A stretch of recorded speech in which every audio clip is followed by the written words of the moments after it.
agree, or do you support the ongoing engagement of the EU with China? Look, the engagement is a fact. We're seeing that China will be engaged by many European industries, companies, European leaders. That's a fact. The question is, with what message do you engage? If you engage China from the position of weakness, where you declare your dependence and strategic dependence on China, that puts us in a very disadvantaged position. And we've been in that position with Russia for a very long time. And therefore, I would very much like to see Europe, being a proud shaper of world geopolitics when it comes to very important events. And for that, we need to engage, but also from the position of I would call it strength. But it could be economic strength. It could be the strength that comes out from the risking that the President of the Commission is suggesting, and we are actually very much supportive of. Some elements in the document which we'll be discussing do not show that strength, so we would like to see more of it. Minister, Lithuania has had a lot of trouble with China, and you have supported Taiwan previously, and you were erased from exporting to China. How is this situation between Lithuania and China? How much support do you get from your colleagues in the Union, or do you get enough support? I think that Lithuania's case showed that China is ready and willing to use economic coercion as a political tool, or even one might call a weapon, against the countries that its foreign policy is not in line, so to say, with Chinese version of foreign policy, the way they would like to see it. So definitely I think it taught us a very valuable lesson, all of us, globally. That there have been cases before, a case of Norway, a case of Australia, a case of South Korea, but probably we would not have understood until Lithuania's case that how far are they willing to go. And this is an awakening, understanding that we are up against a strategic rival that will use any instrument that it has in its arsenal in order to pressure countries to its will. And I think the awakening then allows us to form a stronger strategy.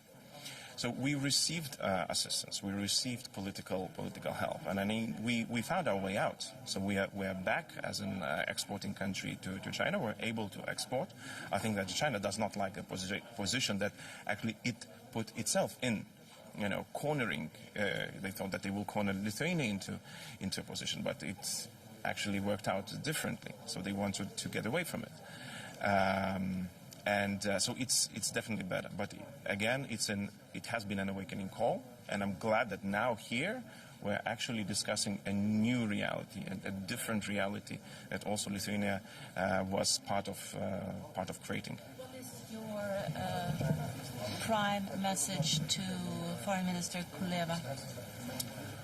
That that's always been the same message, that we're not with you till it's needed, but we're with you till the victory. So we are more specific, more clear about our strategic goals, how we are supporting Ukraine. What is your stance on the frozen funds in Europe? How soon can they be paid to Ukraine in your mind? They should be paid as soon as the decision is made and the solution is found. Unfortunately, we're still in the process of finding the solution as to how to legally use the funds for Ukrainian reconstruction. Actually, some of the decisions might be made in Lithuania quite soon. We are looking into the ways, because there are possibilities of certain bilateral, unilateral decisions within European framework. That means that the Lithuanian government has a right to use certain frozen funds, of the funds that are received out of blocked Russian funding, to use it for Ukrainian needs. I would not say reconstruction, because that's not a lot of funding, and maybe that could be used as an example for others. One more question, please. Decoupling. Everyone here says it appears that decoupling is not an option. Do you agree with that? You know, it's a rhetorical phrase. I don't hear any advocate for decoupling. Probably the point that I'm making is that before 2024 February, I have not heard anyone talking about decoupling from Russia. And here we are. So honestly, I think maybe not in the public, maybe not everybody, but at least somebody has to devise a possibility that a decoupling might happen, not because we wished it, like with Russia, not because we willed it, but because the situation, for example, in Taiwan Straits has been changed by force. Therefore, Europe needed to react, and the reaction would lead to some sort of a decoupling. So I'm hopeful that there are people who are putting their best minds, a lot of time into this, and thinking about this really how could that happen. So definitely not advocating, just suggesting that especially in the informal meetings like this, that's a good topic for discussion. Thank you so much.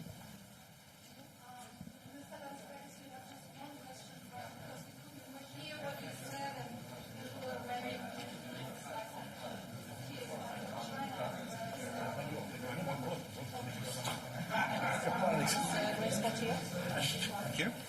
Yes, on the spot. You can start speaking whenever you like. Okay. Hello. Great to be here. Well, it's a very important meeting, two very important topics. First, discussion on the continuous support for Ukraine against the Russian aggression. How do we assess the situation? What can be done in order to make sure that we are safe, that this existential threat is deterred? In Poland, the issue is quite clear. Russia must be defeated. Because otherwise, if Russia is allowed to reap any fruits from this criminal aggression, it will only encourage it to attack again, and even worse, it will encourage other wrongdoers, other troublemakers to follow suit. If you want to stop this, Russia must be defeated. It's very good that we have managed to support Ukraine very extensively for the last 15 months almost. They are putting this support to work right now. We are very hopeful it will be successful, and this support must continue. We will be talking how to finance it. There is a way to do it. The money has been frozen, Russian assets, Russian reserves. We should find a way to put this money for good use. It should not be European taxpayers that finance it. It should be Russia that pays for this aggression.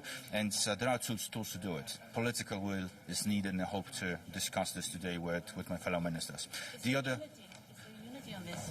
Well, there are always degrees to unity. Unity is achievable. It's not always at the beginning, but the last 15 months proved that EU can have some different perspectives here and there, but in the end we are able to forge compromise. Even if it's difficult, even if sometimes harsh words are being spoken, but we are here meeting in the conditions that allow for very honest, sincere discussions. I'm looking very much forward to this.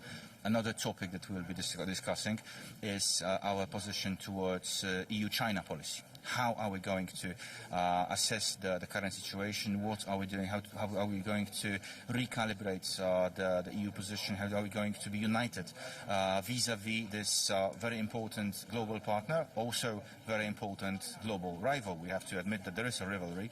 We shouldn't turn a blind eye to the global situation. But there are ways to cooperate in a positive way with China, keeping in mind that we should remain united as the West together, not just Europe, not just European Union, but the transatlantic relations in this regard are very important. The global situation we shouldn't be treating as something that happens in the Taiwan Strait, for example, in the East China Sea, as some distant, remote issue that doesn't concern us. It does concern us because it can affect international trade and can affect very intensively how European consumers are affected, for example, to various crises resulting from disrupted supply chains. We already have observed that a few years ago when it comes to pharmaceutical markets. We can see now that when it comes to electronics, to raw materials, to rare earth materials, there will be an ongoing issue how to do it so that Europe is not subjected to some form of dependence, as Europe were to some extent dependent on Russian energy sources. We shouldn't make ourselves dependent on any other country for that matter in the future. So we should work to find a way to be a partner, not to be a client. But how will you combine this that position according to Taiwan? Well, we should ensure that any attempt at breaching international law, deterioration of security globally is always met with definitive, decisive answer. That deterrence is always put to place, and any attempts at destabilizing the situation would be met with unequivocal response. There should be no question about it. Any position that would encourage somebody, I'm not pointing fingers against anyone, but if any stakeholder would like to create tensions, to destabilize the situation, this affects Europe. We have to admit this, we have to embrace this, and we have to be ready to react if need be. But still you want to have a better relation with China, according to this? Well, we want to have as good relations with China and as with any other countries on a partner-based mechanism, on a partnership, taking into account the differences between us. Obviously, there are these differences. We are fully aware of it. But at the same time, encouraging all to act in a responsible and predictable way. I'm sure that we are able to do it if we are united as Europe. And I think this unity is achievable, even though some might be having some plans to act unilaterally here and there. I think together as Europe we are stronger. As Europe and as a transatlantic community, because the US is also a very important partner here. Minister, you mentioned deterrence when it comes to China. What are the means, in your opinion, to deter China? Well, I don't want to get into any specific measures at this point, because right now we are talking, we are willing to keep very good relations with China, with many other partners that are also very important in the Indo-Pacific region.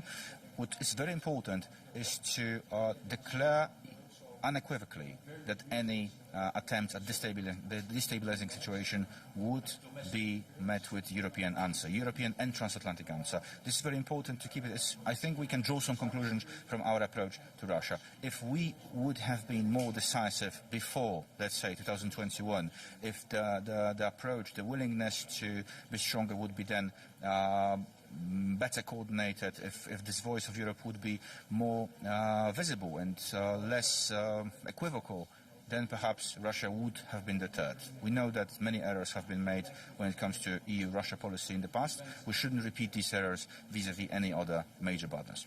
Do you think that France should change its approach towards China and Taiwan? I don't want to point fingers against any other country. I hope that we will today have a very sincere discussion, that we will be presenting our positions. From Poland's perspective, it's very important that there is no equal distance between Europe and the US and between Europe and China. Europe and the US have been transatlantic partners, building stability, building peace, building prosperity based on the same values for decades. This has proved to be an effective way to ensure peace in Europe, well, most part of Europe after the Second World War.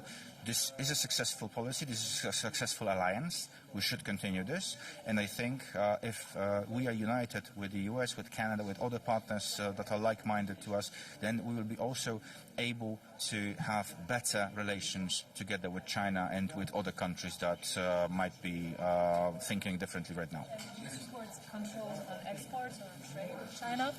We will be discussing many topics today.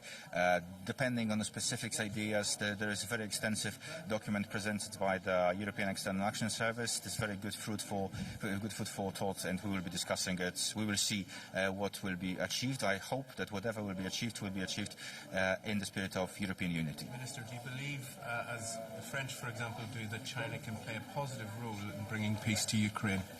Well, according to the current plan, perhaps not so much. But if there is, because this plan is not entirely in line with international law, Ukraine peace proposal, the 10-point proposal, is much more favorable, much more in line with the European approach and with international law, because it entails, first of all, the respect for internationally recognized borders. This is absolutely conditioned. I think that nobody should question this.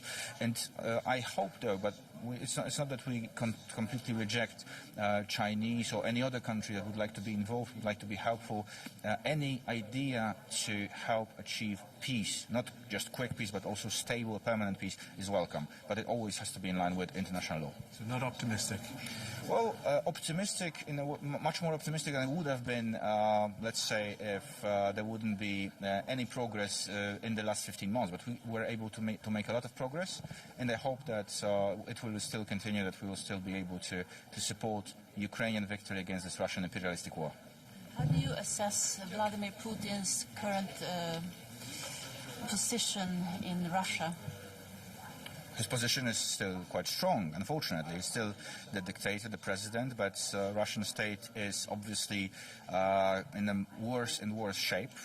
We could have observed that during the 9th May parade, how small it was compared to the previous years. Obviously, this is just symbolic. It doesn't entail all the information about the Russian state. But we have been also indicating that if we are, as Europe, as transatlantic community, persistent and consistent enough, if we continue to support, Russia is weaker than us, and Russia will inevitably be getting weaker. If we are stronger on sanctions, if we are stronger on permanent confiscation of Russian reserves and assets, then we will be able to make this Russian imperialism lose. This is the goal that we have, because there is no other way to ensure permanent peace in Europe. To inside the country of inside the Russian Federation, what are the consequences of the current situation, the war that they call military operation, the fact that their president cannot travel anywhere more or less without risking being arrested? Yeah. Well, look, this is a situation that we can compare to the Soviet Union back in the 80s. And the Soviet Union was far stronger in the 80s than Russia is today. Many politicians, academia members, many people that were commenting on international relations back then were predicting that Soviet Union will continue till mid-21st century. And it collapsed very quickly just after Afghanistan. Well, they entered Afghanistan in 1980 and 1987, then they collapsed 1979, and then they collapsed in the 90s. Russia is a weaker state than Soviet Russia was. They still are fueled by this illusion of restoring the old Soviet empire. But these days are long gone. The sooner they understand it, the better for them. If they don't understand it, we need to make them understand it, because otherwise they will keep attacking us. And I think if we look at how Russia looks like, how Russian army looks like, this is possible. Obviously, it doesn't mean that this war is already won, that this war is already going to end successfully. There's still a lot of work needed, a lot of support for Ukraine is needed. But I'm sure that if we don't stop halfway, we can achieve this result. Thank you very much.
I'll speak in Greek.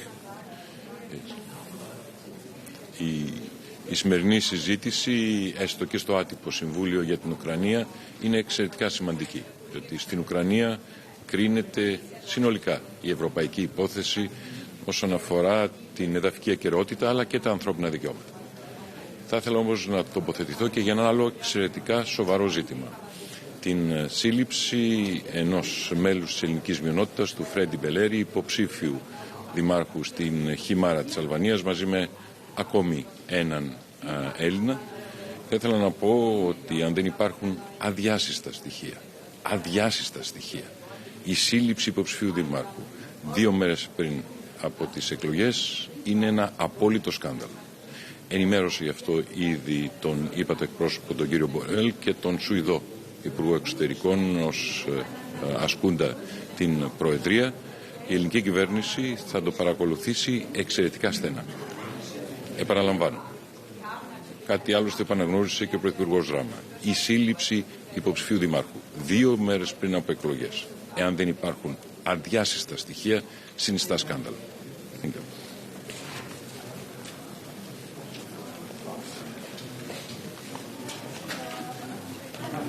Can you say something nice about me?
Här på en gång.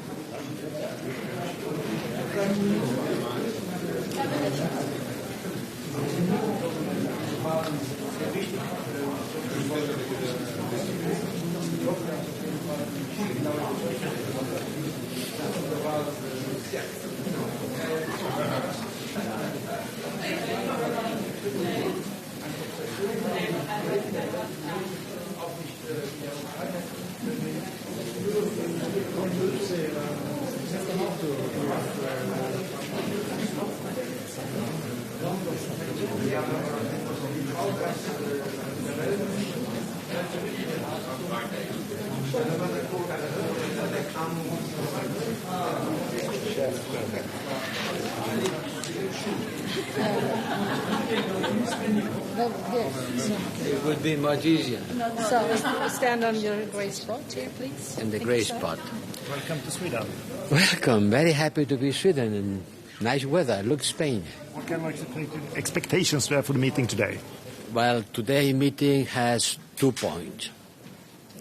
Russia aggression against Ukraine and recalibrating our relationship with China. On the first issue, it's clear that we have to continue supporting Ukraine, and we have to do that in the long haul, not just providing ammunition for tomorrow fight, but looking in the medium term and preparing a multi-annual support to Ukraine. Ukraine has to be sure that we will support it, not just on the everyday battle in the war, but in the long haul. And Russia has to understand, Putin has to understand that we will not fall. So stop waiting for us to get tired. We'll not. This is about Ukraine, to support the Zelensky peace plan, and to make proposals in order to look for accountability. What kind of a tribunal? I personally and many member states will support the idea of an internationalized tribunal. We have to look for a solution that comes quickly. We need a solution practically implementable and ready to use. China will be the big issue today. The ministers have received a paper written by the High Representative Services in order to define a position of the European Union toward China. This is foreign policy, and foreign policy is a matter of the Council. We will prepare the discussion of the leaders at the European Union Council by the end of June. And on this paper, we will recalibrate our position towards China from the 3 points of view. China being a partner, it is a partner. We exchange with China 2.7 billion euros a day, so forget about decoupling. China is a competitor, certainly. Its economic growth, its technological capacity is a competitor. We have other competitors, not only China, but China is an important competitor, not only a supplier of cheap goods.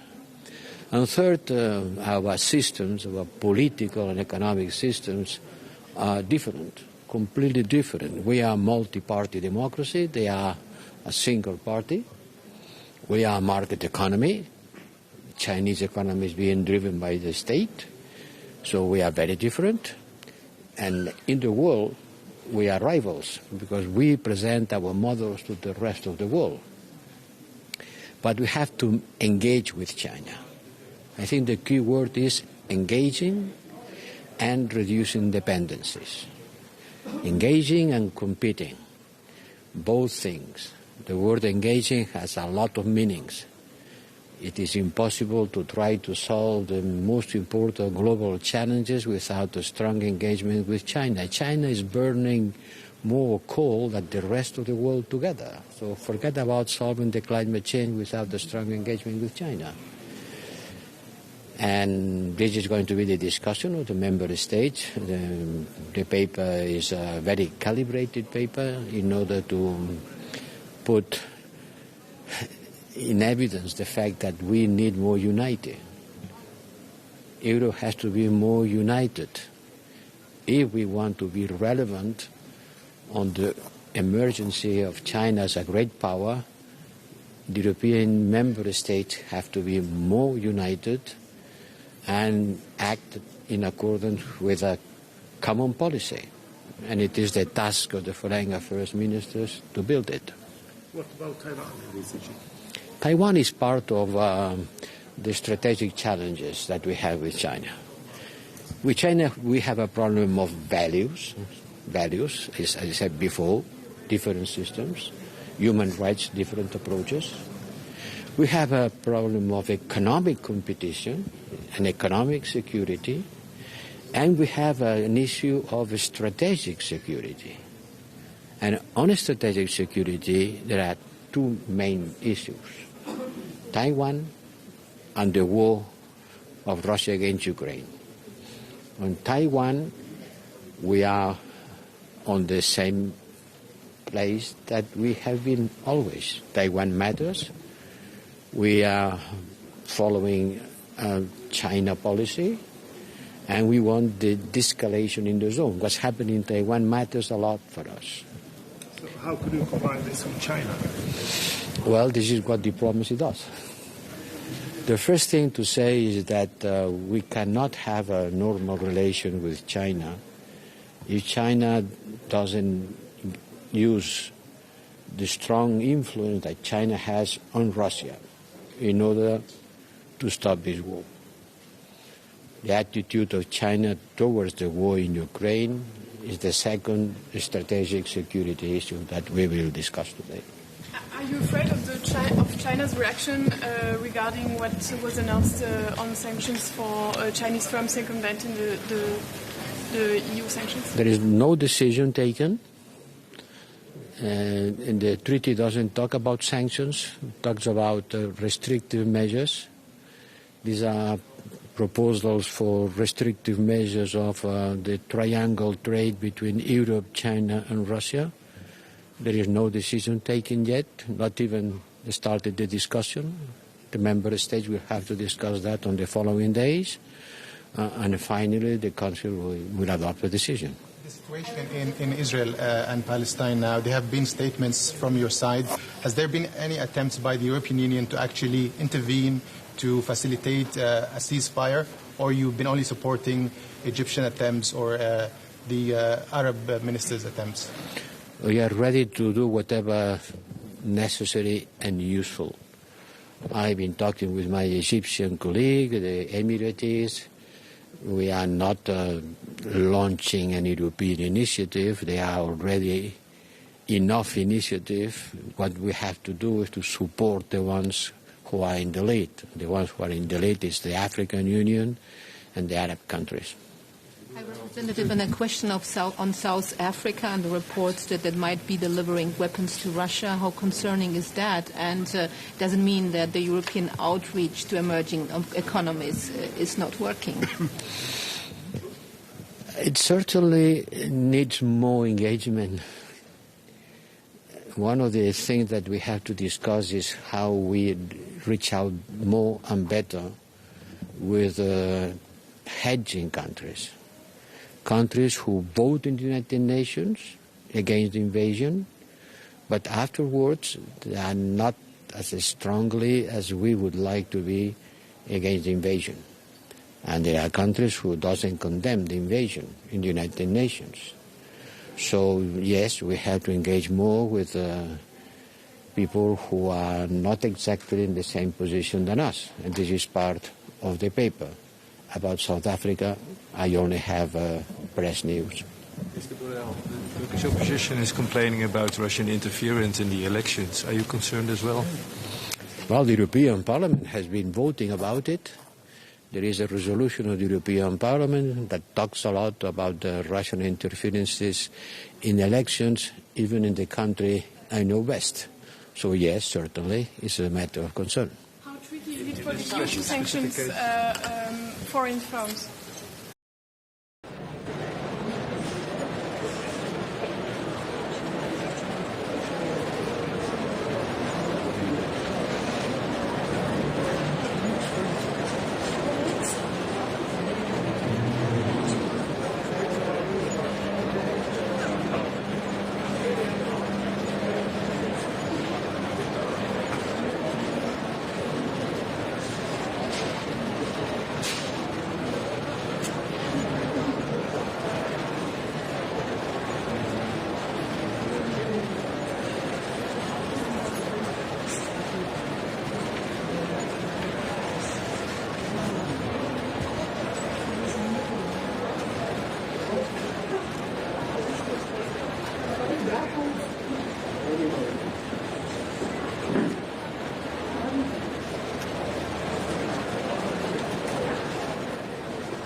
Excuse me,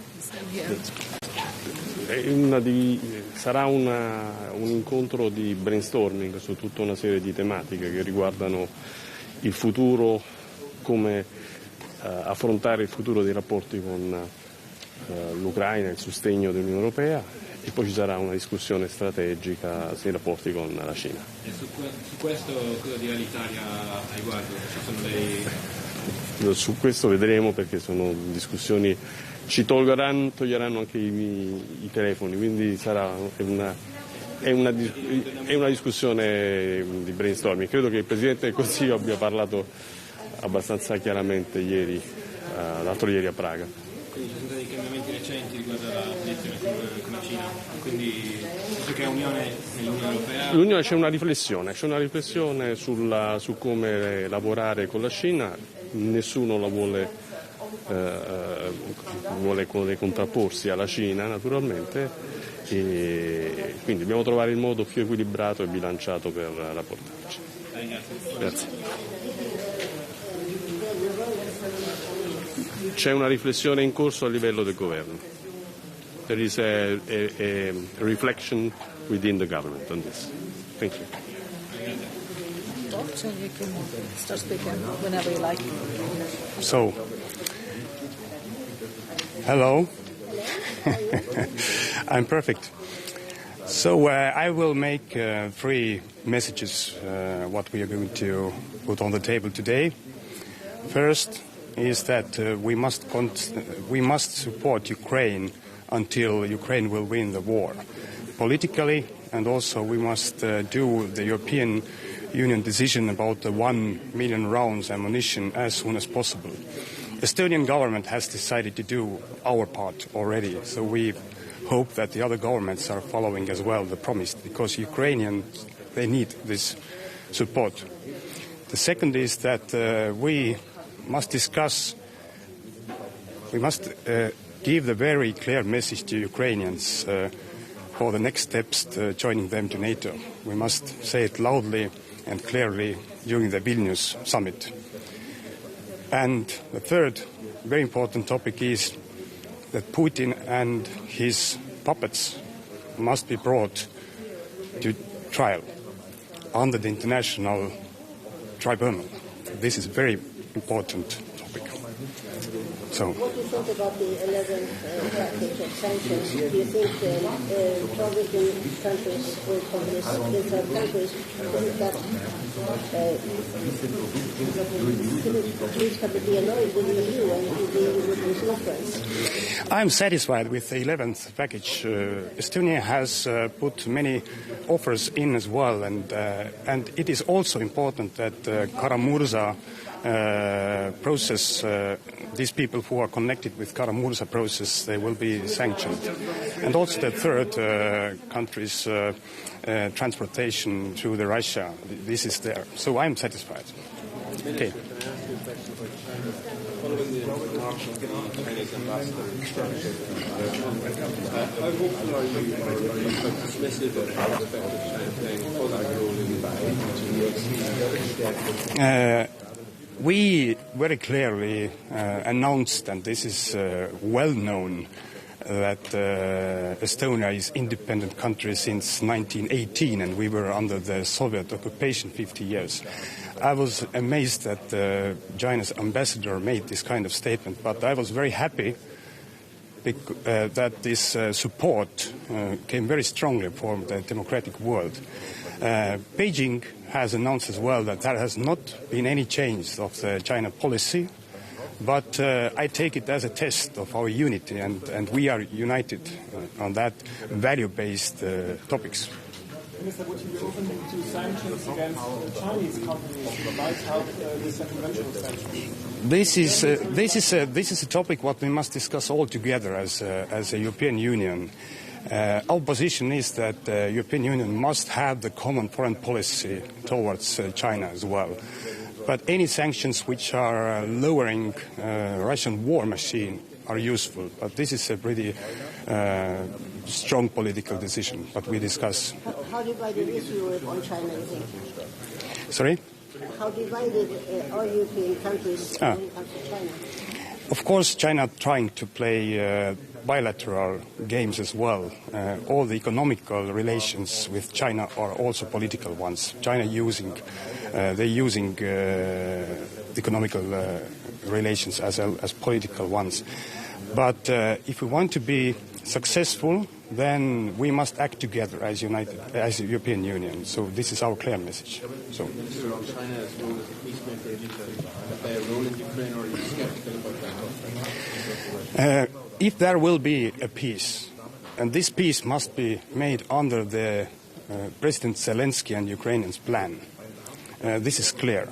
And if you're talking about security guarantees, then NATO is one clear and strong guarantee for that. So any kind of other peace plans which are not approved or not supported by President Zelensky and Ukrainians, they are not the peace plans. So. One question about Russian interference in European elections. The Turkish opposition is complaining about it. On Russia's side, are you concerned as well? I have no details about that, really. But any kind of intervention to elections are not allowed. So. I have no facts about this. I'm ready to comment later. So, thank you very much. Very good morning, and I'm very happy to be here in Stockholm, in Sweden, and to participate in the Foreign Affairs Council, where we are going to have a discussion about China and Russia. When it comes to China, we do believe that it's about time for the EU to have more united, much more efficient common policy, because we are seeing that from time to time we have some different voices, and I think that there is a time to have much more coherent approach when it comes to the human rights, when it comes to the security situation, and also trade relations. And of course, I will be trying to push for more sanctions on Russia. I think that the 11th package is, of course, a step forward, but we still are not doing enough when it comes to putting real pressure. What is needed more? Well, I think that we still need to target financial sector more. Thank you. It is a great pleasure for me to be here in Stockholm for this Gymnich meeting on the most important topic for us, which is countering the effects of the Russian war against Ukraine. I will reiterate Romania's strong support for enhancing and extending, as long as it takes, the support for Ukraine in order to win this war and to defeat Russia strategically. From that perspective, it is extremely important that we continue the multidimensional support for Ukraine, the pressure on Russia, and the outreach towards what we now call the Global South. From that perspective, the tomorrow Ministerial of Indo-Pacific, together with EU ministers, will play a very important role. I'm glad that I will co-moderate the session on security for tomorrow's forum. At the same time, I will express our support for the 11th package of sanctions. It is extremely important that this package be adopted as soon as possible and be a very strong one. At the same time, I will welcome the progress towards financing through the European Peace Facility the military support of the European Union for Ukraine. Last but not least, extremely important is to find a solution for the Tribunal on the Crime of Aggression. Romania is part of the core group of states which is working on this matter. We need to find a very solid legal basis for that, but to start the work of this tribunal as soon as possible. Also very importantly, not last but very importantly, it is the support for the EU accession of Ukraine, of the Republic of Moldova and Georgia. It is important that by the end of this year we have a decision for Ukraine and Moldova to start the accession negotiations for the European Union. On Moldova, I will ask for the support of my colleagues for the swift listing of the first persons under the new sanctions regime which was created recently upon my proposal, which I have made in February, against persons who are acting towards destabilizing the Republic of Moldova or acting against the constitutional order of the Republic of Moldova. As you know, on the 24th of April, during the previous Foreign Affairs Council, we have reached a political agreement for the creation of this sanctions regime. Now that the sanctions regime was created, which I think it was the fastest process of creation of a sanctions regime within the European Union, now it is important to move very fast in order to list the first persons who are responsible for destabilizing the country. On EU-China relations, very important to recalibrate our strategic approach, and at the same time I think it's very important, I will underline this, to get rid of the dependence on China in strategic sectors, and also to coordinate with the United States, because we are like-minded with the United States on these issues, and I think it is very important to build strategic transatlantic resilience as far as China is concerned. Thank you so much. Yes, please.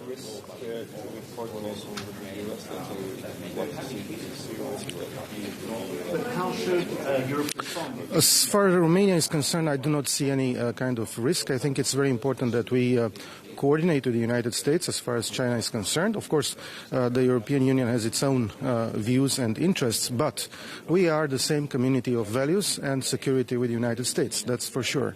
Our transatlantic relationship is the first of all partnerships the EU has, and I think, we need to coordinate with the United States. We also need to coordinate with other like-minded partners like UK and other partners around the globe, because all these matters are of great importance for the European Union. I wouldn't use the word strategic autonomy. I think resilience, strategic transatlantic resilience, is perhaps the best formula to encapsulate this coordination and this joint action of EU and the United States. Do you think there would be more export controls from the EU side to China? Well, I think it's premature to discuss about this. We are here to discuss the main avenues, the main strategic ways. I think a discussion on the strategic economic outlook of the relationship between EU and China is needed, but we will not do it today. Today we will discuss the main political and strategic aspects. So, thank you so much. Yeah. So, good morning. First of all, I'd like to thank the Swedish presidency for hosting this important meeting. The Russian aggression in Ukraine, unfortunately, enters its 443rd day, and therefore we need to stay as united, resolved, and strong as on the day one. Given the circumstances and situation on the ground, our continuing financial, humanitarian and military assistance to Ukraine remains crucial. The war in Ukraine has serious global consequences, including food insecurity. And this is why we need to stay engaged with third countries to help them to overcome these challenges. As Croatia knows very well, landmine contamination will be the biggest recovery challenge for Ukraine. And this is why we are organizing the mining conference in Croatia together with Ukraine later this year. Of course, we stay ready to share our expertise, to share our experiences in the other areas, fields such as psychological rehabilitation, peaceful integration of occupied territories, and prosecution of war crimes, etc. Thank you very much. Good morning, everyone. Very good to see you. Fantastic to be here in Stockholm, here in Sweden. I think Sweden had a fantastic, and is still having a fantastic presidency. We're very, very grateful for our Swedish friends, how they are contributing to our European future. The main topic here today is, of course, discussing the horrible war Russia continues to wage in Ukraine. And I would like to reiterate what I've said before, and that is we will continue to stay and stand with Ukraine, because we are in this for the long run, and this conflict, this war, might unfortunately take much longer and might really ask more from us and test our perseverance. And we will not give in. We will continue to stand with Ukraine, because this is about Ukraine, but it is also about safety and security on the European continent, and it is, in effect, a litmus test for our credibility. And today I'll call again on all member states to continue with sanctions, continue with listings, and also do more together to make sure our sanctions and listings are not being circumvented. And next to that, of course, we will continue to push for more weapons deliveries, more humanitarian aid, and eventually helping out with rebuilding the country. Secondly, we will also talk about the EU and China relationships. We will continue to engage, but as you are aware, there are also various reasons for concern, and that we will discuss as well. Thank you. Niels, met jou beginnen. Sorry? What about delegations from the US and South Africa providing weapons to Russia? So I've seen the reports. I don't have any specific intel on the case itself, so I can only talk about it in general terms. But in general terms, I would really call on everyone across the globe to refrain from sending weapons to an aggressor. The UN Charter is crystal clear about sovereignty. And that means that all should be on the side of international law. All should be on the side of the UN Charter, and should refrain from helping the aggressor. So we'll do this.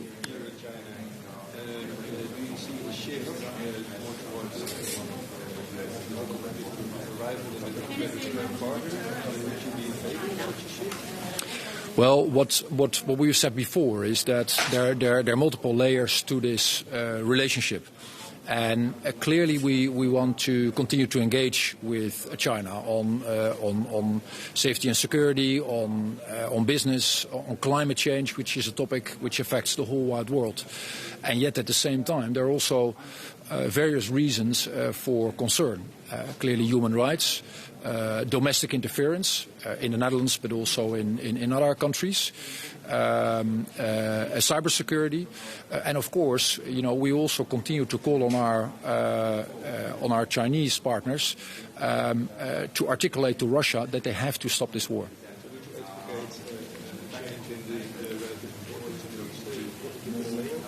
What I've said before is that we always have to be active and respond to the events as they unfold. And I've said in the Netherlands before is that what we seek is partnership, but we cannot be naive. And we also have to be explicit that, for example, domestic interference is something we will never allow. Mr. Onser mentioned the Commission has proposed to list countries, third countries that are at high risk of intervening sanctions, and then to potentially prevent exports of specific goods to these countries. Does that go too far? We've seen the reaction from China, or do you agree? I think it is helpful to talk about this in general terms, and then it is clear to everyone across the globe how to respond to the way the European Union sees this. And for me, it is crystal clear that we have to continue with sanctions, to continue with listings, and have to prevent sanctions and listing circumvention, because otherwise it doesn't make sense. And therefore, I think we have to be more explicit to make sure we work against workarounds, we prevent countries and companies from doing this.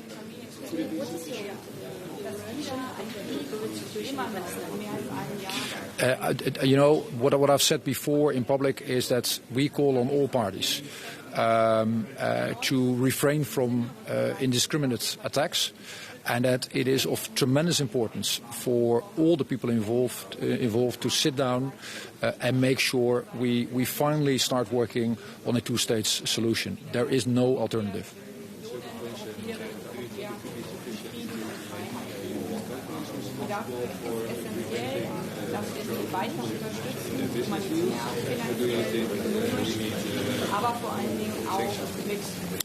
I don't think this is something you can just outsource to businesses. This is something where businesses have a responsibility, but where clearly governments do need to take the lead and need to paint how they see this, what is needed and what is expected of, in this case, companies. And that is also why the Netherlands has been pushing before for putting sanctions circumvention higher on the agenda. And therefore I'm also glad we're discussing that here today.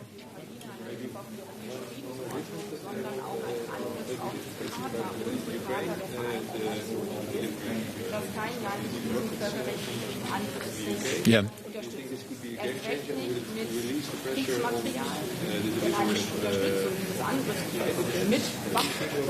I've always said that for us, for the Netherlands, there are no taboos, and that we are, open to look into any conventional weapons system if that would help on the battlefield. But of course, this is something we don't do in isolation. This is something we always do together with our partners in Europe and in North America to see what is viable, what it takes, what is appropriate, and that is the way we will continue to engage. And specific systems, particularly those who have not yet been deployed, we don't tend to discuss upfront in public.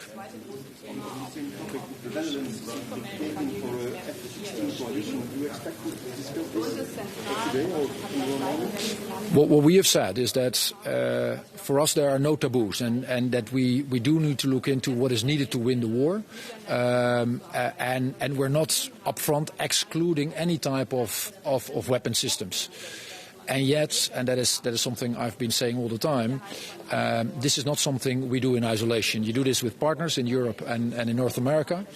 And that will take careful calibration. Our position will continue to be that, one, we provide Ukraine with weapons we have ourselves. Two, We help them by basically buying stuff, which we did before with the T-72 together with the Americans and the Czech Republic. And 3, we will continue to build coalitions of countries to make sure together we can do more, as we did on the Panzerhowitzers and more broadly on tanks together with our friends from Germany and many others.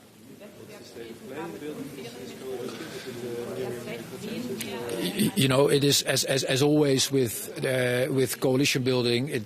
You typically don't help the process by giving intermediary updates. Even though I see the juice of the story in that. So sorry for that. Thank you. Thank you.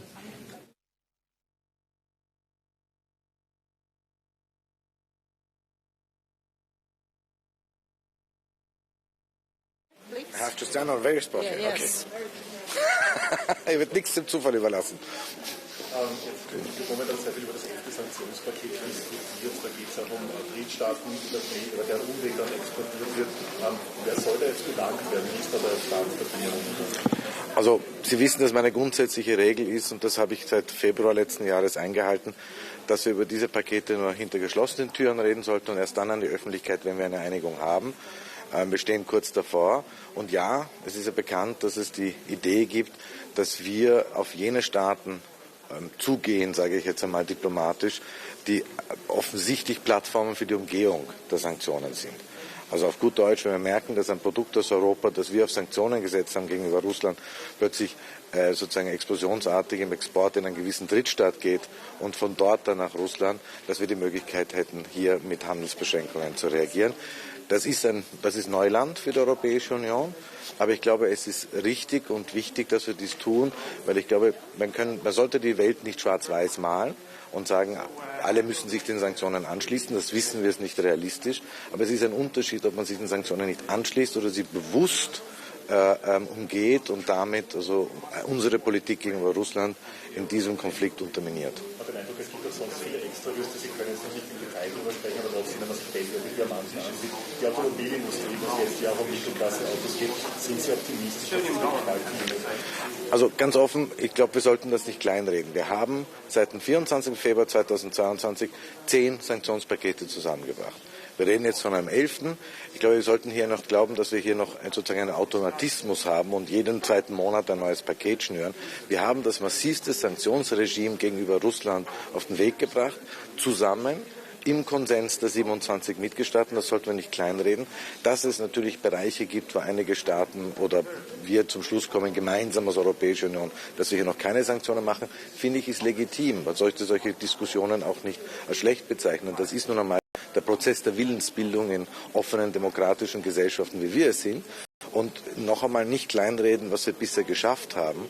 Und ich glaube, ich sehe eher die künftigen Sanktionen als Lückenschließung, als Arrondierung, weil wir einfach merken zum Beispiel, dass gewisse Produkte Dual Use, also mit doppelten Verwendungszweck, von denen wir gar nicht ausgegangen sind, dass sie einem militärischen Zweck zugeführt werden könnten, wie sie trotzdem plötzlich auf dem Schlachtfeld in der Ukraine vorfinden und sie auf die Liste setzen. Das ist also auch ein Lernprozess von unserer Seite. Herr Minister, der noch mit Unterteilung, Verzeihen. Ist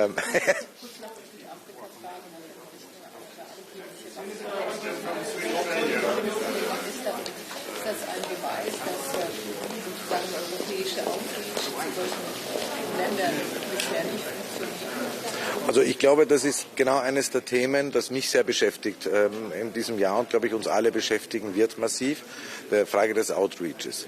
Die Frage, inwieweit wir müssen sehr viel stärker das Gespräch suchen, gerade mit dem globalen Süden. Die Art, wie wir den Konflikt sehen, wird oft nicht geteilt. Ich habe die südafrikanische Kollegin getroffen in Davos. Ich habe ihn bei der Konferenz in Doha oder auch in München einen besonderen Punkt gemacht, mit Staaten, sei es Sudan, Burkina Faso und anderen, den Außenminister das Gespräch zu suchen. Und ich glaube, da müssen wir noch viel besser werden.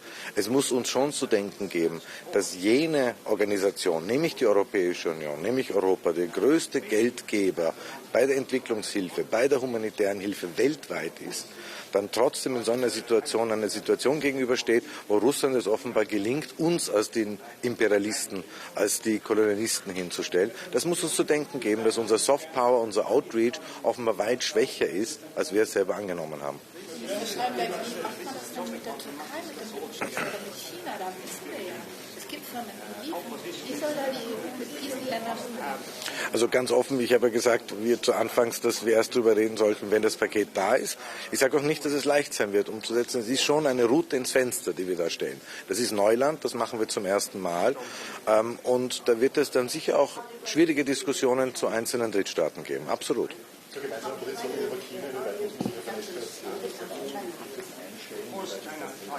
Also ganz offen, ich hatte ja gestern ein Treffen mit dem Staatssekretär Wang Yi und Jake Sullivan, der National Security Advisor USA, waren beide gestern in Wien und ich habe das sehr begrüßt. Es ist wichtig, dass die USA und China miteinander reden und es ist natürlich auch schön, wenn Sie Wien dafür als Begegnungsort suchen und ich habe sehr lange auch mit Wang Yi darüber geredet.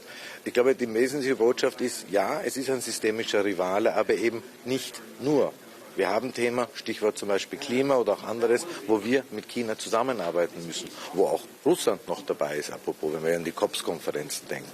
Also ich glaube, wir Europäer müssen uns davor hüten, die Welt schwarz-weiß zu malen. Und das ist ein bisschen diese eurozentrische Nabelschau, vor dem müssen wir uns am meisten hüten. Wir haben 193 Staaten auf dieser Welt. Und die Art, wie wir agieren, wird unser Standing international über Jahre, wenn nicht Jahrzehnte, dominieren und prägen. Und daher, glaube ich, ist auch wichtig, dass wir Verständnis zeigen oder zumindest auf Augenhöhe auf die Staaten zugehen und ihnen zuhören, für unsere Position versuchen, Verständnis zu erzielen, aber auch verstehen, wo kommen die anderen her.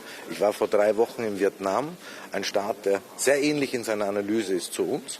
Sie haben auch einen Nachbarn, der Ihnen sozusagen dessen heißen Atem Sie spüren, der teilweise mit militärischen Mitteln territoriale Ansprüche stellt und versucht durchzusetzen. Und trotzdem ist es ein Staat, der dann in der UNO-Generalversammlung sich der Stimme enthält, aus historischen Gründen und aus sozusagen regionalpolitischen Gründen. Auch da wieder ein gewisses Verständnis von europäischer Seite ist notwendig.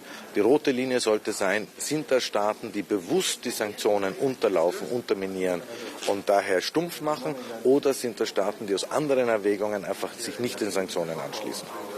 Danke sehr.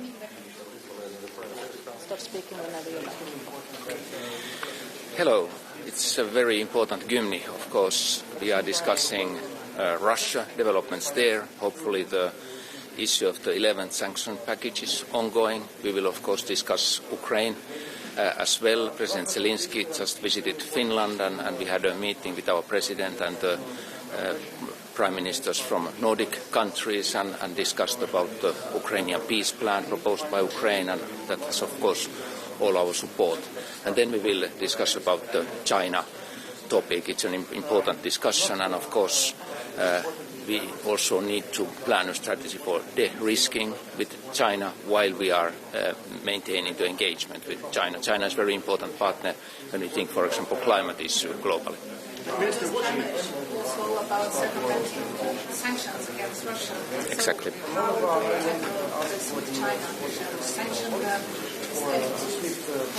Well, that's a very important discussion, and I think that when China has also appeared with their own peace plan for Ukraine and Russia, it's very important that we get engaged with China and try to get China to support the Ukrainian peace plan in these circumstances. I think President Zelensky has expressed very clearly those issues that are needed for a peace plan, and we should actually, not only with China but also African continent, with Latin America, get more engaged and explain what the violation of the UN principles means, not only in Europe but worldwide.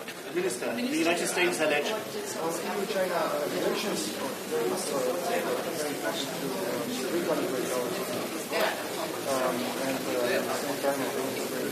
Well, I think it's very important, speaking about the engagement, that we engage also with the African countries. I myself had a trip to Kenya and Somalia and earlier this year to Senegal to discuss these topics. Our President Niinistö just visited South Africa also to continue the debate with South Africa and key African partners. I think it's very important that we explain why it's important globally to support Ukraine so that we can maintain the key principles of the UN Charter. But how should Europe respond if indeed South Africa is providing weapons to Russia? Well, of course, the first issue is that we have to really look what has happened, what has exactly happened on those issues, and then, of course, raise our voice, because we are supporting Ukraine unanimously European Union and will maintain our support. Finland has now just delivered 15th military package to Ukraine, and of course we hope that Ukraine can not only resist but claim a victory in this fight, and Russia should withdraw from the occupied areas. But if we're talking about sanctions, potential sanctions on China for providing support to Russia, what about sanctions on the global south, countries like South Africa, if they do indeed provide weapons to Russia? Well, I think it's very important that we start even more effectively engaging with the key partners on this issue, and of course we also have to show our interest on other conflicts, like on Africa.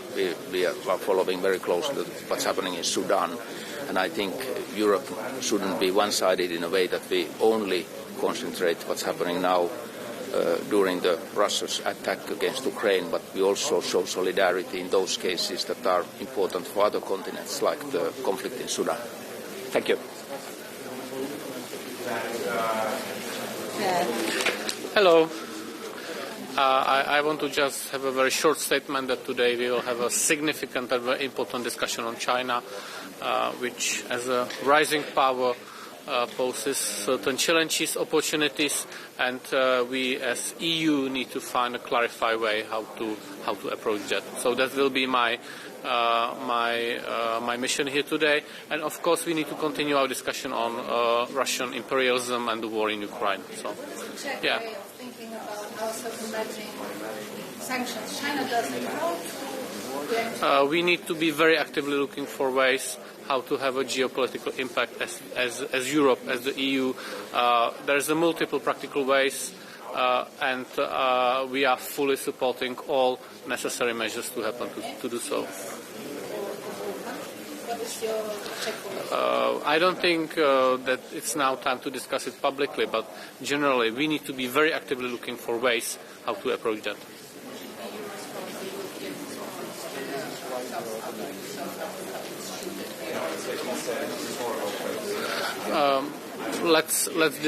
I need more information on that. I have seen only just newspaper articles on that, but definitely we need to be very strict to our policies. So let's investigate into that and then possibly react. Yeah. Yeah.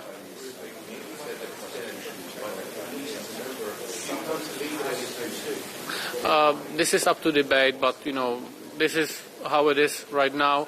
My statement led to the fact that there is no significant activity happening. So it is what it is. It is not causing. There are no significant activities happening. So we are in this state of limbo, I would say.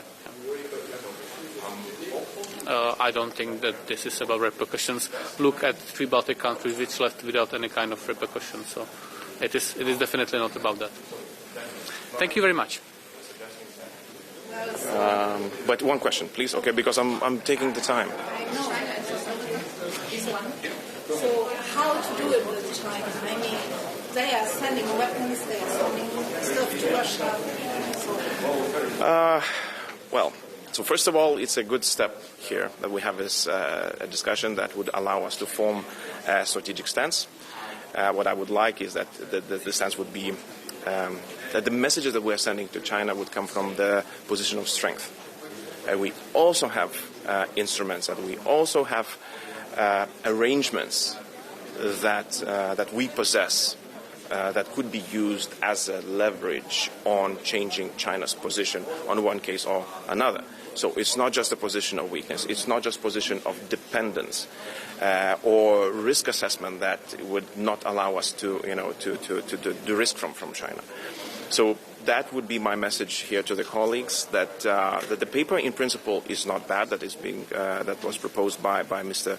Borrell and others in the Commission. It's a good food for thought paper, I would say. But then again, my main message is that in some cases it might appear that we are still on the same railway as we've been with Russia. And I suggest that we learn from the mistakes that we had with Russia and do not repeat them. Same as to others. Don't help Russia.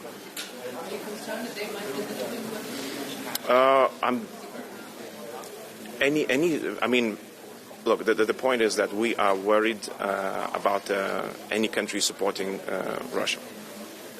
So all the messages that appear, they have to be checked, they have to be proven, we have to have facts in hand. That's always the case. But you've seen our reaction when it came to Iran. Lithuania was, very quick to react. We participated in the sanction packages. We provided our knowledge and capacity as much as we could in order to send a message not just to Iran but to anybody that we will be tough in any case when certain information appears that the country is assisting Russia against its war in Ukraine. Thank you so much. Thank you. Schönen guten Morgen. Schönen guten Morgen. Ich kann mir kein besseres Treffen vorstellen als dieses europäische Familientreffen zum Abschluss dieser intensiven Woche und vor allen Dingen zum Abschluss dieser europäischen Woche. Wir haben in dieser Woche der Abermillionen Opfer des Zweiten Weltkrieges gedacht. Dieser Krieg, der so viel Leid über Europa gebracht hat und auch über Generationen vererbt worden ist. Und deswegen schmerzt es gerade in dieser Woche, gerade bei diesem europäischen Familientreffen so sehr, dass wieder ein Krieg und immer noch nach mehr als einem Jahr ein Krieg auf dem europäischen Kontinent tobt. Daher ist auch dieses Treffen erneut im Sinne und im Geiste der ukrainischen Unterstützung, denn wir werden nur zu einem gerechten Frieden kommen, wenn wir ohne Wenn und Aber an der Seite der Ukraine stehen, an der Seite der Menschen in der Ukraine stehen, dass sie endlich wieder, so wie wir Millionen Europäerinnen und Europäer, in Frieden und Freiheit leben können. Und dafür ist essentiell, dass wir sie weiter unterstützen, humanitär, finanziell, ökonomisch, aber vor allen Dingen auch mit militärischer Unterstützung, damit sie sich verteidigen können, damit sie dafür sorgen können, dass Menschen in der Ukraine befreit werden, befreit von Folter, Vergewaltigung und unglaublichem Leid.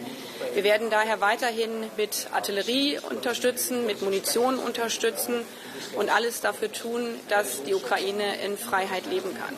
Und dazu zählt für uns auch, dass wir weltweit an alle appellieren, diesen völkerrechtswidrigen Angriffskrieg, der ja nicht nur ein Angriff auf die Ukraine, ein Angriff auf die europäische Friedensordnung, sondern auch ein Angriff auf die Charta, unsere Charta der Vereinten Nationen ist, dass kein Land diesen völkerrechtswidrigen Angriffskrieg unterstützt.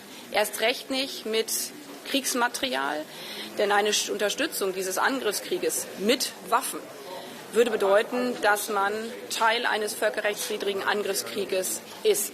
Und daher unser eindringlicher Appell an alle Staaten auf dieser Welt, insbesondere an diejenigen, die zentrale Verantwortung in internationalen Gremien tragen, mit Blick auf Kriegsmaterialien, mit Blick auf Dual-Use-Güter sicherzustellen, dass diese nicht an den russischen Angreifer geliefert werden, der so brutal seit über einem Jahr die Charta der Vereinten Nationen mit Füßen tritt. Ebenso klar wie wir als Europäer sind mit Blick auf die russische Aggression gegen die Ukraine, sind wir das auch mit Blick auf China. Das zweite große Thema auf diesem europäischen informellen Familientreffen hier in Schweden. Für uns ist zentral, in Deutschland haben wir das Zeitenwende genannt, aber das gilt für ganz Europa, dass wir aus den Fehlern der Vergangenheit lernen. Dass das Beste in der Welt wäre, miteinander zusammenzuarbeiten, dass wir aber gesehen haben, wenn man rein auf das Prinzip Hoffnung setzt, dass man durch wirtschaftliche Abhängigkeiten für Sicherheit von allen sorgen kann, dass das trügerisch sein kann. Und daher ist für uns so zentral, dass wir im Lichte des russischen Angriffskriegs für uns als Europäer unsere eigene Sicherheit neu justieren, verstehen, dass ökonomische Sicherheit was mit der Sicherheit in Frieden und Freiheit zu leben zu tun hat.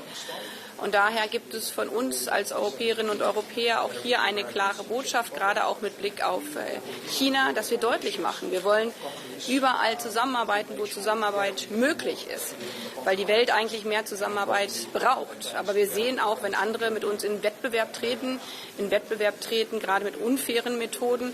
Und erst recht sehen wir, wenn eine systemische Rivalität aufgebaut wird, die sich gegen die internationalen Spielregeln richtet. Und daher ist es so wichtig, dass bei all unseren Gesprächen unsere chinesischen Partner die gleiche europäische Botschaft hören. Und das haben sie, glaube ich, dieser Tage getan. In Berlin genauso wie in Paris, wo der chinesische Außenminister zu Gast war. Wir als Europäer wollen keine Entkopplung, kein Decoupling. Aber wir wollen unsere eigenen Risiken minimieren, die unsere Sicherheit gefährden. Das heißt, es wird kein europäisches Decoupling geben, aber ein europäisches De-Risking. Weil wir sehen, dass im Dreiklang von Partnerschaft, Wettbewerber und systemischer Reale leider, und ich unterstreiche das leider, die systemische Rivalität in den letzten Jahren deutlich zugenommen hat. Und das gemeinsam hier deutlich zu machen, weil natürlich wir als Europäer nur mit einer Sprache sprechen können, die dann außenpolitisch gehört wird, aber das sich auch in unseren einzelnen Politikfeldern widerspiegeln muss, gerade im Wirtschaftsbereich, weil unsere Stärke vor allen Dingen der gemeinsame europäische Binnenmarkt ist. Das wird eins der großen Themenfelder hier in Schweden sein. Und ich danke sehr der schwedischen Ratspräsidentschaft für diesen wunderschönen Ort, an dem wir hier zusammenkommen.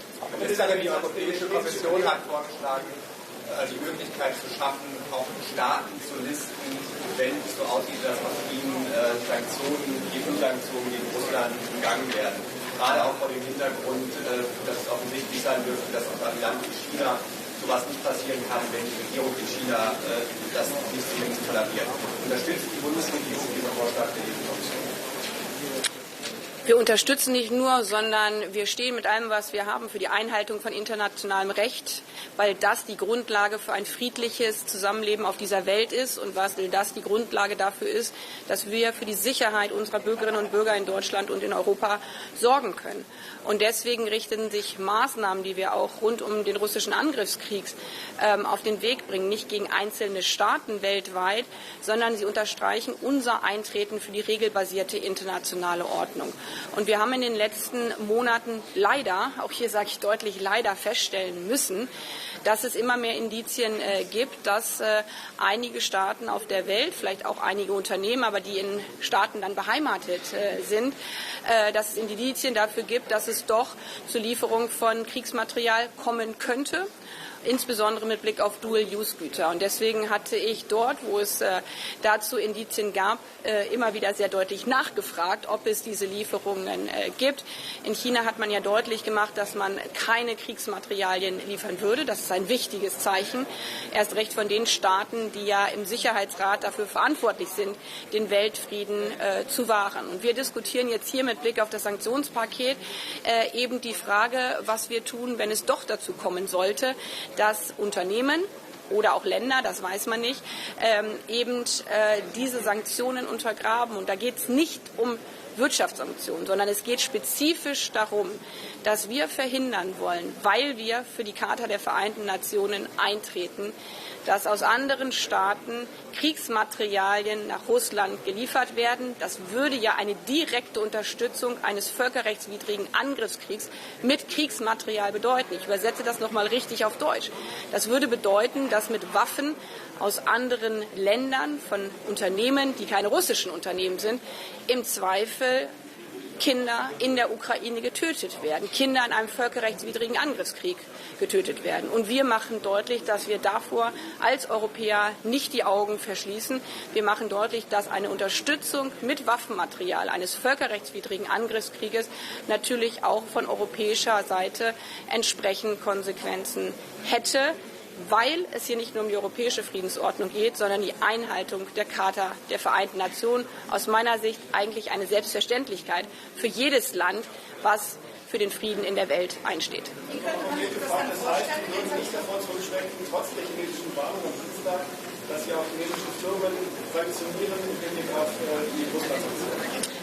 Ich habe ja bereits sowohl bei meinem Besuch in Peking und der chinesische Außenministerkollege war ja dann kurz danach in Berlin, Anfang dieser Woche, habe ich bereits deutlich gemacht, sowohl auf einer Pressekonferenz als auch in meinen Gesprächen, dass wir davon ausgehen, weil China ja immer wieder betont hat, dass es für den Frieden in der Welt steht und zu seiner Verantwortung im Rahmen des Sicherheitsrates, dass es zu keiner Lieferung von Kriegsmaterial von China nach Russland kommt. Das habe ich sowohl intern als auch auch öffentlich unterstrichen und habe auf der Pressekonferenz auch deutlich gemacht, dass wir als Europäer gerade darüber sprechen, was die Konsequenzen sein könnten oder würden, wenn wir wissen, wenn wir sehen, dass Kriegsmaterial an Russland geliefert wird und nicht, weil diese Maßnahme gegen irgendein Land gerichtet ist, sondern weil wir nicht sehenden Auges zuschauen können, dass ein völkerrechtswidriger Angriffskrieg aus anderen Regionen der Welt unterstützt wird, mit dem dann Zivilisten, Kinder, Frauen, Männer, ganz normale Menschen in der Ukraine getötet werden. Ich glaube, das ist im Interesse von keinem Land auf dieser Welt, dass es zu einer direkten Kriegsmaterialunterstützung eines völkerrechtswidrigen Angriffskrieges kommt. Und darüber sprechen wir hier bei dem gemeinsamen Treffen der EU-Außenminister.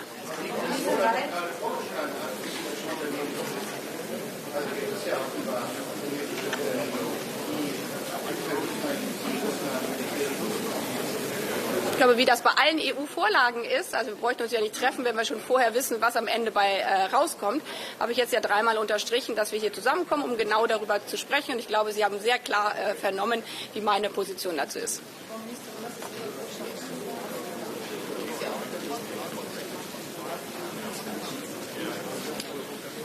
Da meine Botschaft an alle Länder dieser Welt in gleichermaßen gerichtet ist, egal ob im Norden, im Süden, im Westen, im Osten, egal ob man enger zusammenarbeitet oder ein bisschen mehr auseinander ist in der Positionierung.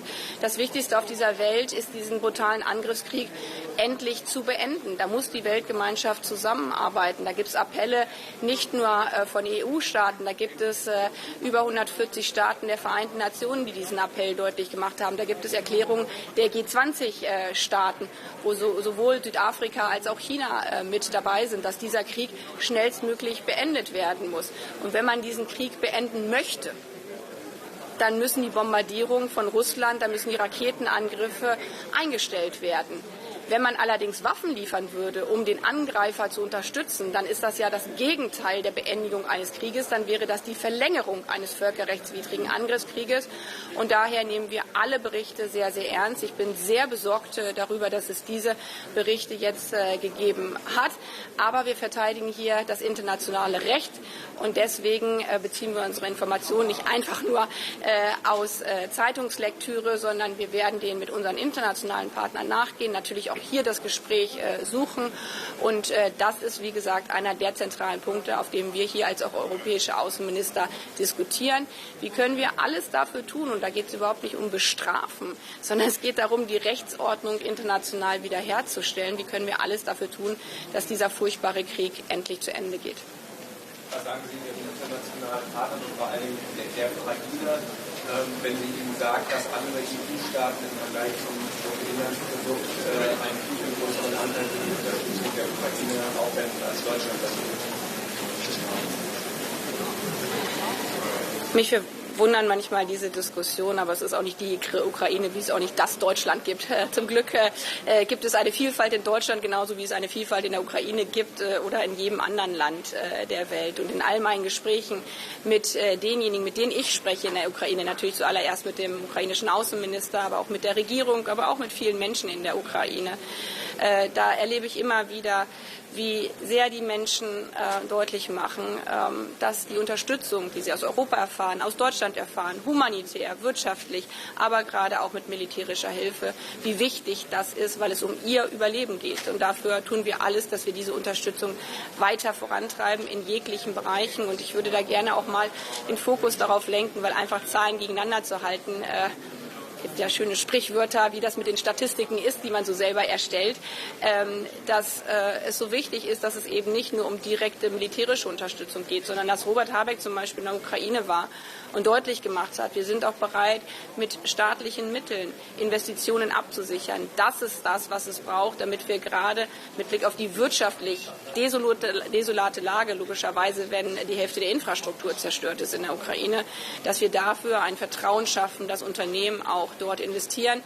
Und bei so Treffen wie zum Beispiel im Baltic Forum, gerade mit meinem finnischen und meinem dänischen Kollegen, hat Dänemark gesagt, dass sie einen Windpark in der Ukraine bauen wollen, auch mit offizieller staatlicher Unterstützung, dass diese Investitionen getätigt werden. Und das ist jetzt so wichtig, dass wir eben nicht nur darauf schauen, was fließt allein an direkten Geldern zum sofortigen Wiederaufbau, sondern wenn wir wirklich dafür sorgen wollen, dass die Ukraine in Zukunft wieder in Sicherheit leben kann, dann braucht es natürlich große wirtschaftliche Investitionen und dafür ein Klima schaffen. Auch das gehört dazu, die Ukraine zu unterstützen. Deswegen kann sich jetzt jeder seine Lieblingszahl rauspicken und sagen, die gefällt mir oder gefällt mir nicht.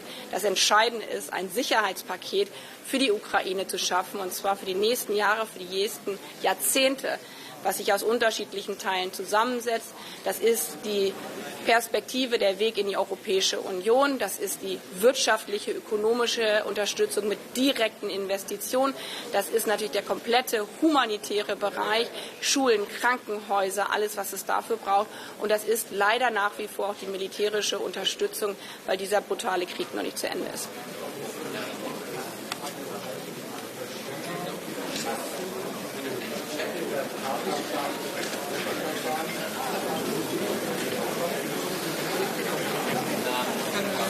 Wir sind bei China ja sehr klar als Europäer. Ich meine, der deutsche Bundeskanzler hat gerade vor dem Europäischen Parlament in Straßburg deutlich gemacht, dass es den gemeinsamen Kurs der Partnerschaft, des Wettbewerbers und der systemischen Reliabilität gibt, dass aber leider die letzten beiden Bereiche in den letzten Jahren zugenommen haben. Das ist auch das, was ja mein Bericht meiner Reise nach China war, gerade auch mit Blick auf die Frage, wie geht es den Menschen in China, da die ganzen Auswirkungen zu sehen, muss man sagen, dass die Frage, wie man auch mit Zivilgesellschaft umgeht, eben ein anderes Modell ist als das, was wir in Europa haben.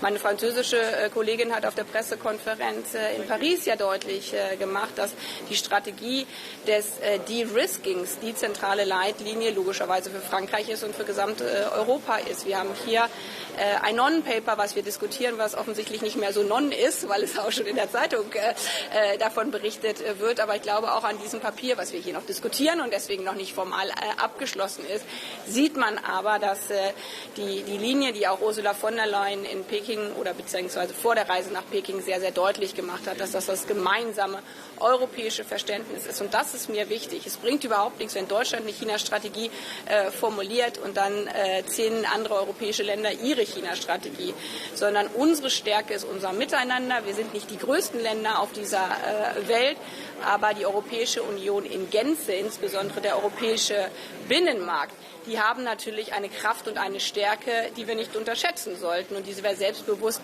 auch nutzen sollten, wenn es zu Fragen von Wettbewerb und systemischer Reliabilität kommt. Vielen Dank. China oder die Türkei geht dabei, sollte man sanktionieren, weil ja immer wieder auch Waffen unter anderem. Ich habe die Frage jetzt nicht richtig verstanden, aber Sind Sie für Sanktionen gegen China oder die Türkei? ja, also wir müssen ja mal der Reihe fahren. Ne? Zuallererst würde ich sagen, wir haben das 11. Paket gegenüber Russland und das ist ein wichtiges Paket, denn wir wollen ja schauen, wie wir es hinbekommen, dass nicht durch andere Länder diese Sanktionen umgangen werden. Das ist das glaube ich, jetzt das Wichtigste. Bei China, also wir sind ja noch nicht bei Sanktionen jetzt in Sachen Russland und ich hoffe, dass wir nie dahin kommen. Wir sollten auch das positiv bewerten, dass der chinesische Präsident Xi mit Präsident Zelensky gesprochen hat. Das ist wichtig. Ich glaube, natürlich müssen wir jetzt schauen, was in der Folge jetzt geschieht. Und dann zweitens ist es ja auch nicht unwesentlich, dass Chalzo Amorim, das ist der Berater von Lula, in Kiew war. Ich glaube, das sind 2 gute Zeichen. Und darum mit China, wir wissen, was wir von China, was die Menschenrechte angeht, was Taiwan angeht, was Hongkong angeht und so weiter, haben wir eine Linie. Aber wir sollten nicht vergessen, dass, glaube ich, China das Land war, was es fertiggebracht hat, dass Putin nicht jeden Tag wieder von Atombomben redet. Das ist also wichtig. Das Zweite ist, wir wollen das ja, dass wir China dazu bewegen, denn China ist, glaube ich, das einzige Land, was diesen Hebel hätte, um dass Russland diesen Krieg aufhört.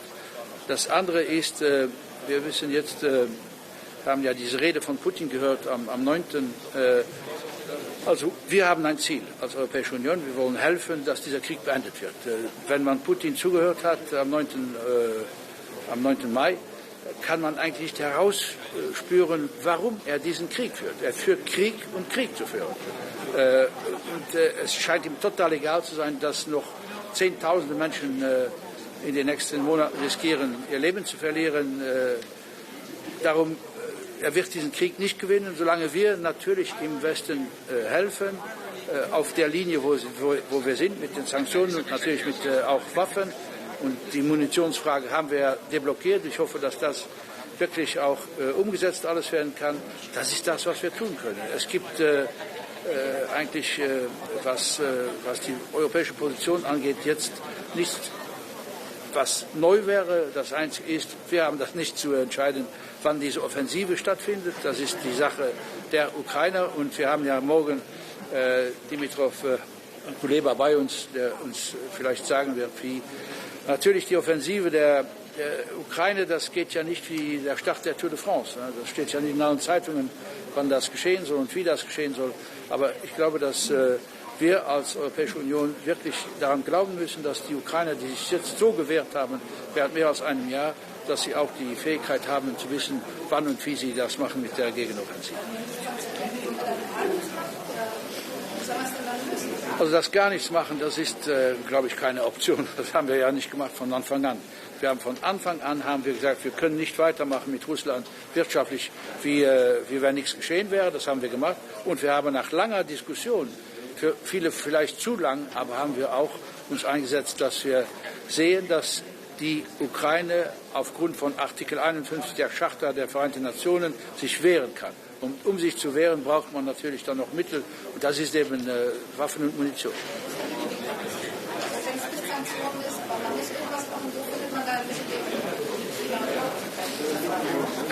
Ja, also in der Türkei sind jetzt Wahlen. Ne? Und ich glaube,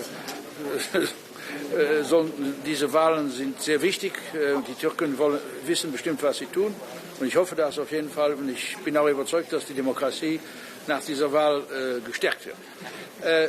Was China angeht, wenn Sie sagen, bleiben wir bei China, wir können ja jetzt eine Obsession haben, das Problem in der Welt zu lösen, auch nicht in der Ukraine, wenn wir jetzt uns nur fokussieren auf Sanktionen gegen China. Das ist in meiner Sicht nicht das Hauptproblem, was wir jetzt haben. Wir sollen doch intelligent sein und schauen, was in der Welt, welche Mittel wir haben, um